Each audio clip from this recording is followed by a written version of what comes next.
어제는 비가 계속 왔었죠.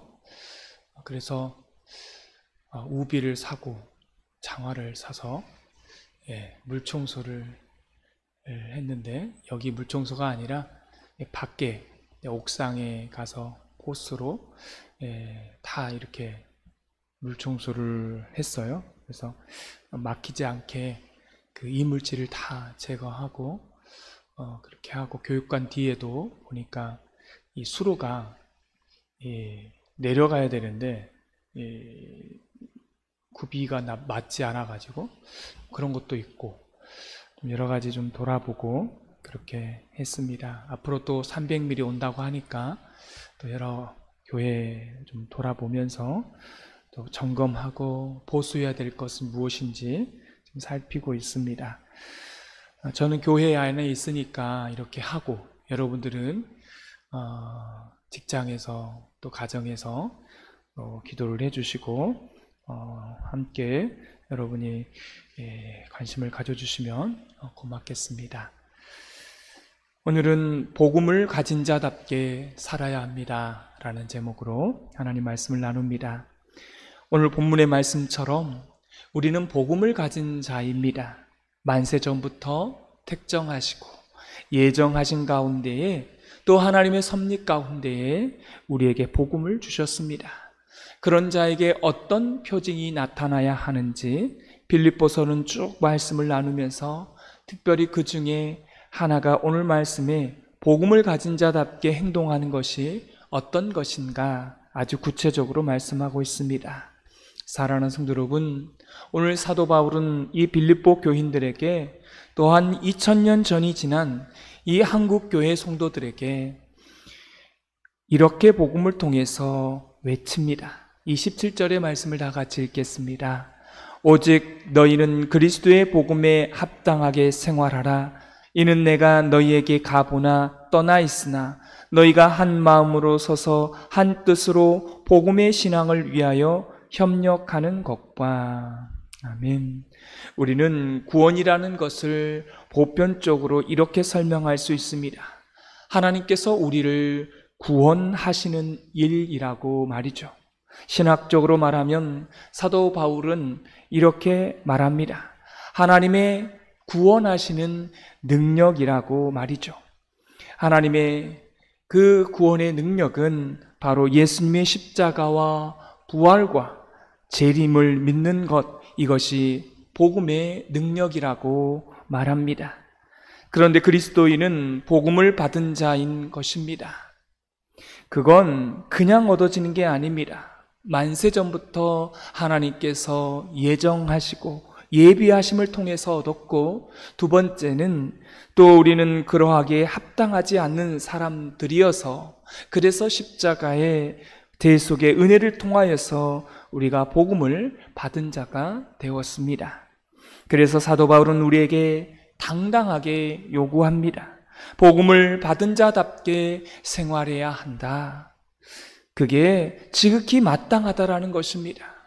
우리가 복음을 받은 자이기 때문에 그에 맞게 마땅하게 생활하라, 행동하라 말씀합니다. 의무이다 이 말도 말하지만, 엄밀하게 말하면 그리스도인에 있어서 절대적인 표징이고 또한 영광이라고 말을 하는 것입니다. 복음을 가진 자답게 나타나는 삶의 형식이 있다라는 것이죠. 여러분, 이 말에는 당시의 역사적인 배경이 있습니다. 이 말을 그리스도인에게 그리스도인답게 생활하라, 이것은 다음과 같은 이유가 있습니다. 이 빌립보 도시는 로마의 지배 상태 아래에 있었습니다. 그 당시 로마 시민권을 가지고 있는 사람은 엄청난 신분의 특권을 가지고 있었습니다. 예를 들면 이 로마 시민권을 가진 사람은요, 일을 하지 않고도 얼마든지 먹을 수 있는 그런 구조였습니다. 그 당시 로마가 막 수많은 나라를 지배하지 않았습니까? 지배해서 전리품을 가져오면 로마 시민권을 가진 사람에게 다 그 사람들에게 나눠준 것입니다. 그러니까 일하지 않고도 먹고 살 수 있었습니다. 그 당시 빌립보 도시 안에 70% 이상이 노예들이었습니다. 이 로마 시민권을 가지고 있는 사람은 경제적으로도 풍족했습니다. 노예를 마음껏 가질 수 있었어요. 그럼 이 로마 시민권을 가진 이 시민권을 숨겨놓을까요? 아니면 자랑할까요? 당연히 자랑하겠죠. 로마 시민권이 있다는 그것 자체가 자기 인생의, 자기 삶의 가장 큰 자부심이었을 것입니다. 자랑거리였어요. 그래서 그걸 공개적으로 말하고, 그리고 그것을 자기의 영광이라고 생각하고 로마 시민권을 가진 자답게 모든 것을 누린 것입니다. 이게 중요해요. 오늘 본문이 왜 나왔냐면 로마 시민권을 가지고 있는 사람들은 다 누리고 살았습니다. 그것을 어떻게 알 수 있습니까? 그 사람들이 누리고 있는 것을 보면 알 수 있는 것입니다. 근데 빌립보 도시 안에 이와 유사하게 똑같이 살았던 사람들이 있었습니다. 그게 누구였냐면 유대인들이었습니다. 여러분, 유대인들은 이 당시에 이주에서 살았던 것입니다. 노예는 아니었지만 가난하게 살았고 핍박을 받으며 살았습니다. 예수님을 믿는다는 것은 목숨을 걸 수밖에 없는 그런 일이었습니다. 그런데 중요한 게 있습니다. 여러분, 이들이 하나님을 믿는다는 것은 진짜 핍박받는 일이었습니다. 그런데 이 유대인들이 기독교로 개종한 유대인들을 말한 게 아닙니다. 이 유대인들이 자기의 유대인이라는 사실을요, 다 드러내며 살았어요. 여러분, 역사적으로 바라보면 유대인들이 얼마나 많은 순환과 핍박을 당했습니까? 근데요, 이 사람들은 다른 나라 도시에 와서 이주해서 살면서 자기가 지켰던 절기를 다 지킨 것입니다. 이주해 와서 다른 나라인데도 불구하고 자기의 그 종교적인 절기를 다 지킨 것입니다. 내가 하나님을 믿는 유대인이라는 것을 다 공개적으로 말한 거예요. 다른 사람들이 그렇게 비난하는 자리에서 8일째가 되면 그들은 자기 자녀에게 할례를 행했고, 안식일이 되면 굶어 죽더라도 안식일을 지켰습니다. 본래 안식일의 정신이 이렇게 그냥 쌓아놓고 지키는 게 안식일이 아니었습니다.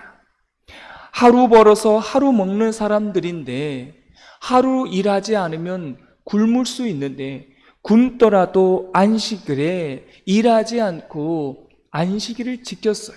왜요? 하나님께서 그렇게 하라고 하시니까. 나를 먹여 살리는 분은 내 노동의 대가로 사는 게 아니라 하나님이 나를 먹여 살리는 것이다. 이걸 저항했던 것입니다. 그럼 거꾸로 말해볼까요? 태어나면서부터 8일째 자기 자녀의 할례를 가하는 걸 보면 저 사람은 유대인이구나. 그렇게 3대 절기를 지키는 걸 보면 저 사람 유대인이구나. 안식일이 되면 일하지 않고 자기들이 하나님께 예배하는 자들을 보면 저들은 유대인이구나. 이렇게 삶의 형식이요, 명확하게 나타났다라고 하는 것입니다. 우리도 마찬가지라는 겁니다. 그리스도인이라면 자기 삶의 방식을 통해서 자기 자신이 드러나는 것이 바로 그리스도인인 것입니다. 사랑하는 성도 여러분, 이것은 교회 안에서 나타나는 표식이 아니라, 교회 안에서는 누구나 다 나타나잖아요, 표식이. 그러나 교회 밖에서, 삶 속에서, 직장 속에서 이런 것들이 나타나야 한다는 것입니다. 특별히 예수님을 믿는 사람들이 이 노예 생활, 이 거대한 로마 제국 안에서 유대인들이 명확하게 표시가 났고, 로마 시민권을 가지고 있는 사람도 명확하게 표시가 났습니다. 그래서 사도 바울이 말하는 거예요. 복음이 그것보다 못하냐, 이걸 말하고 싶었던 것입니다. 너희들이 가진 그 복음이 정말 그런 것이냐, 그렇다면 너희의 삶 속에 그게 나타나야 된다라고 하는 것입니다. 여러분, 복음은 그런 게 아니지 않습니까? 우리가 세상 사람들 앞에서 어떤 그리스도인인가를 명확하게 드러내야 되는 것이고, 그 삶의 양식을 통해서 저 사람이 예수님을 믿는 사람이구나, 저 사람이 목사구나, 저 사람이 장로구나, 권사구나, 이걸 우리의 삶을 통해서 보면 나타나야 된다는 것입니다.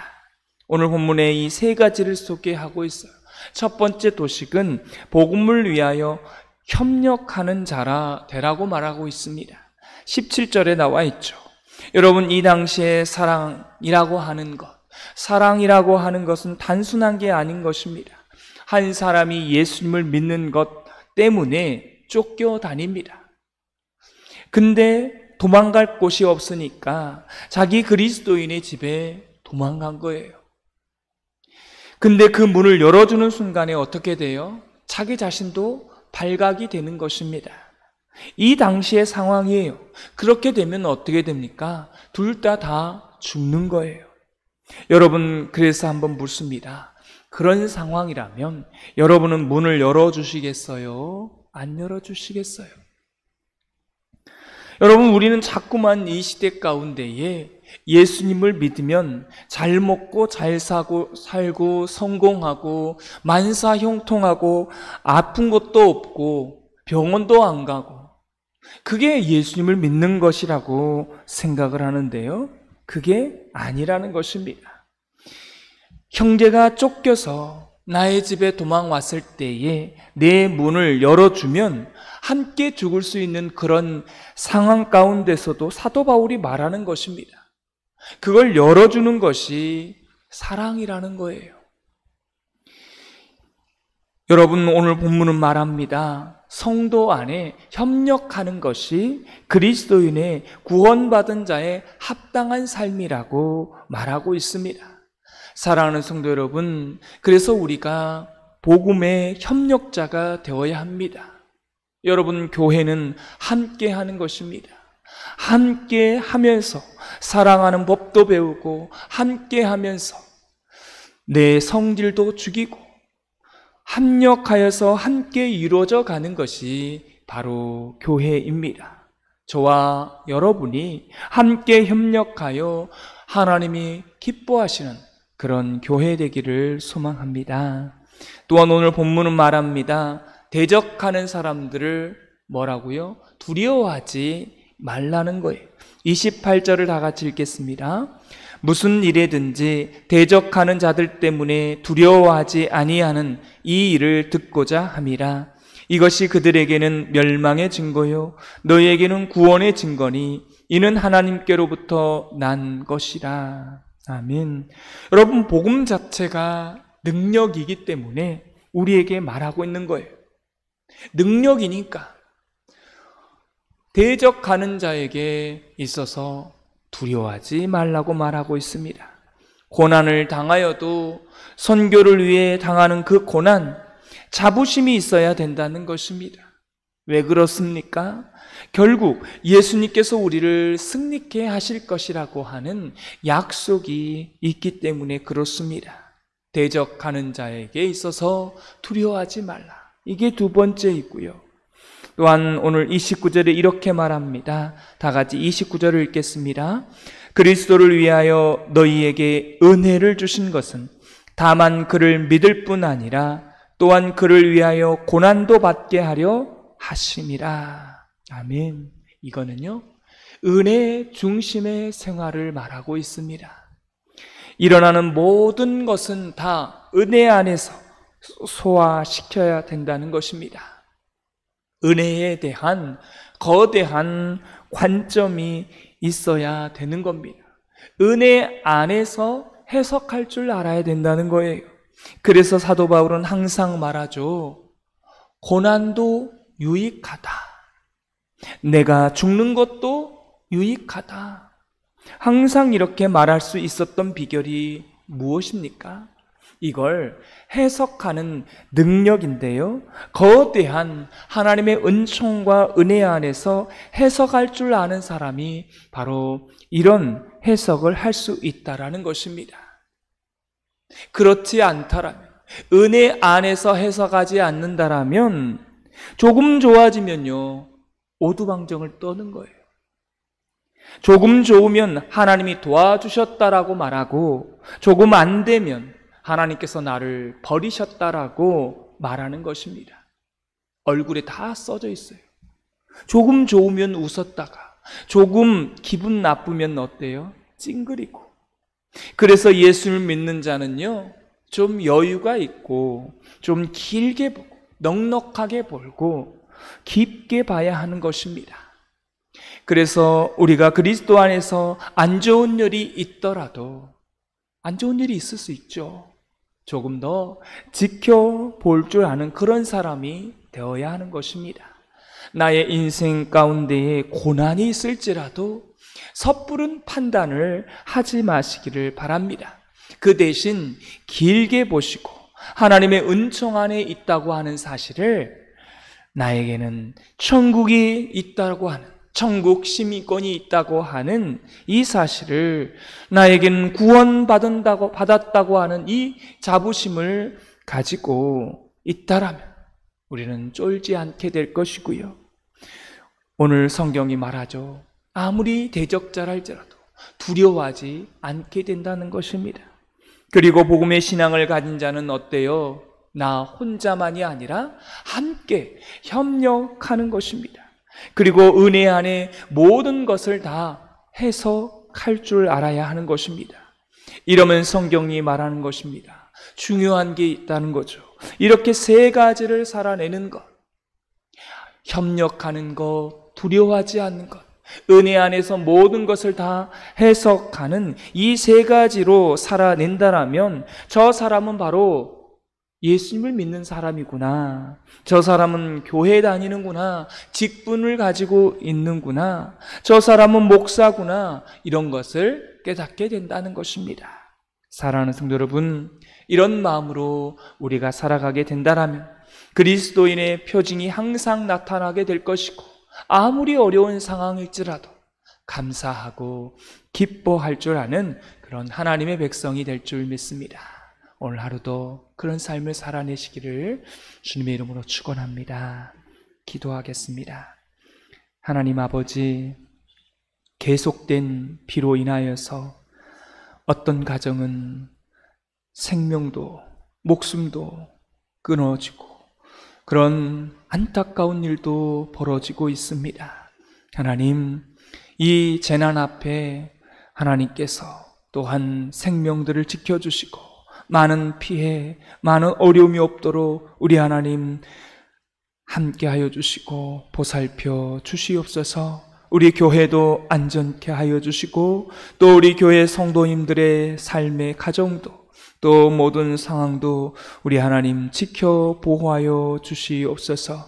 하나님, 우리의 삶은 내일을 기대할 수 없습니다. 내일을 안전하다 말할 수 없습니다. 어떻게 될 줄 모르는 그러한 상황 속에서 오직 하나님의 은혜 안에서 어떤 상황일지라도 모든 것을 은혜 안에서 해석할 줄 아는 그런 능력의 사람 되게 하여 주시고, 나 혼자만이 살아가는 것이 아니라 함께 협력하게 하여 주시고, 어떤 상황 가운데서도 두려워하지 않고 살아갈 수 있는 이러한 삶을 살아내게 하여 주옵소서. 그리스도인이라면 당연히 우리의 삶의 양식을 통해서 나타나야 되는데, 이러한 모든 것들이 나타나게 되어서 하나님 앞에 또 사람 앞에 늘 영광된 삶을 살아가게 하여 주시고, 그리스도인으로서 하나님 많은 사람들에게 또 그런 모습이 나타나질 때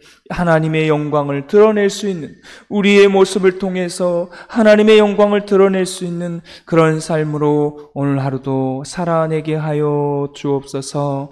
내일은 거룩한 주일입니다. 안식일입니다. 하나님, 굶어 죽는 한이 있더라도 하나님께서 지키라고 하신 것은 지켰던 그 유대인, 그 하나님의 말씀을 따라 지켰던 그 안식일의 정신을 따라 내일 또 저희들 하나님의 말씀 안에서 또 안식일을, 주일을 지켜낼 수 있는 저희들 되게 하여 주옵소서. 우리 흩어져 있는 모든 말씀의 성도님들을 지키시고 함께하여 주셔서 늘 함께 예배하며 하나님께 영광 올려드릴 수 있는, 하나님께 감사 기도 드릴 수 있는 귀한 날 되기를 간절히 원하옵고 예수 그리스도 이름으로 기도드리옵나이다. 아멘.